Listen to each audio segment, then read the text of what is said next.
বাংলাদেশের রাজনীতিতে আবারও আলোচনার কেন্দ্রবিন্দু জুলাই সনদ। যে দলিল একসময় জাতীয় ঐক্যের প্রতিশ্রুতি দিয়েছিল সেটি আজ বিভাজনের নতুন প্রতীক হয়ে উঠেছে। ঢাকা জাতীয় প্রেস ক্লাবে মির্জা ফখরুল ইসলাম আলমগীর তীব্র ভাষায় অভিযোগ তুলেছেন, জাতীয় ঐক্যমত কমিশন জুলাই সনদ বাস্তবায়নের সুপারিশে নোট অফ ডিসেন্ট উপেক্ষা করেছে। তার ভাষায় জনগণের সঙ্গে এটা এক ধরনের প্রতারণা।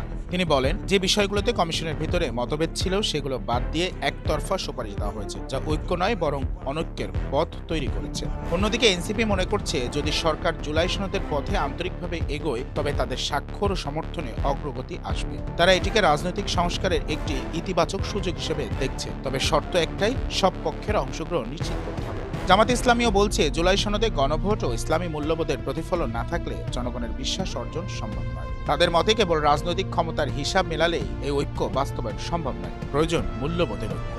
রাজনৈতিক বিশ্লেষকরা বলছেন, জুলাই সনদ একদিকে সংবিধান সংস্কারের সুযোগ, অন্যদিকে এটি আবারও তুলে এনেছে রাজনৈতিক আস্থার সংকট। কে কাকে বিশ্বাস করবে, এই প্রশ্নই আজ বাংলাদেশের রাজনীতির মূল কেন্দ্রবিন্দুতে। ঐক্যমতের সনদ কি সত্যি ঐক্য আনবে, নাকি এটা হবে আরেকটি রাজনৈতিক দলিল যার পাতায় লেখা থাকবে অনৈক্যের ইতিহাস?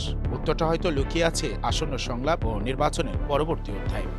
শাহরিয়ার রহমান, জনকণ্ঠ।